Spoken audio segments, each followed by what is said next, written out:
Sugatan ng isang mag-ama sa Cebu matapos sumabog ang pinabili nilang tangke ng LPG. Bago ang insidente, naamoy umano ng anak na babae ang LPG. Agad nilang hinanap ang inutusan nilang bumili ng tangke pero hindi raw ito mahagilap. Bumalik sa loob ng bahay ang mag-ama para suriin ang sumisingaw na tangke hanggang sa magkaroon ng pagsabog. Nagtamo ng 3rd-degree burn ng ama habang 2nd-degree burn naman ng anak na lalaki. Pareho silang nagpapagaling sa ospital. 6 ang patay kabilang ang isang sanggol matapos masangkot sa karambola ang sinasakyan nilang tricycle sa Quezon. May spot report si John Consulta. Parehong nasunog ang likod ng bahagi ng bus at isang tricycle sa Lopez, Quezon.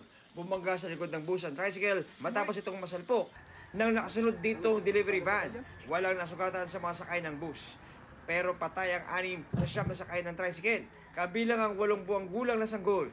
Sugatan ng driver nito at kanyang anak. Nasa kustudiya na ng mga pulis ang driver ng delivery van na humihingi ng tawad. Medyo mabilis yung takbo ng truck ko. Hindi kinaya ng preno. So kaya nabangga mo yung tuktok, sir? O kaya nasagi ko yung ano. Patay na natagpuan ang isang dalagita sa isang bakanteng lote sa Tanawan City, Batangas. Sa investigasyon, sinaksak sa leeg ang 16 na taong gulang na biktima. Wala rin siyang saplot pang ibaba at may busal sa bibig. Arestado ang kasintahan ng biktima. Aniya, nagdilim ang kanyang paningin nang saktan siya ng nobyang gusto makipaghiwalay sa kanya. Maharap sa reklamong murder ang suspect.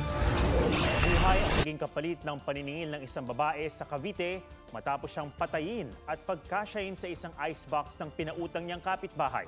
May spot report si June Veneracion.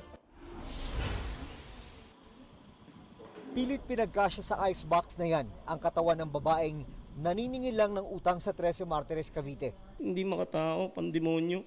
Kahit sinong tao na kumaayos yung pag-iisip po, hindi mo gagawin yan. Base sa investigasyon, nagpunta kahapon ang biktimang si Marijoy Singayan sa kanyang kapitbahay para maningil ng buwan ng hulog sa 50,000 pesos na utang. Nagkaroon ng medyo pagtatalo and then nasapok ng ating suspect, yung ating biktima. And nung matumba po si biktima, nakakita siya ng tali and then pinikti po niya bago niya inilagay din sa icebox. Base sa investigasyon ng 13 Martires City Police Station, piniwersang ipasok ng suspect sa maliit na icebox na ito ang biktima na merong taas na 4'11" hanggang 5 feet. Hinala ng mga pulis, posibleng nagkabali-bali ang mga buto nito. Makukumpirma yan kapag lumabas na ang resulta ng autopsy na ginawa sa kanya. Tumakas ang suspect at tumawag sa kanyang misis kinagabihan para sabihing may patay sa kanilang cooler.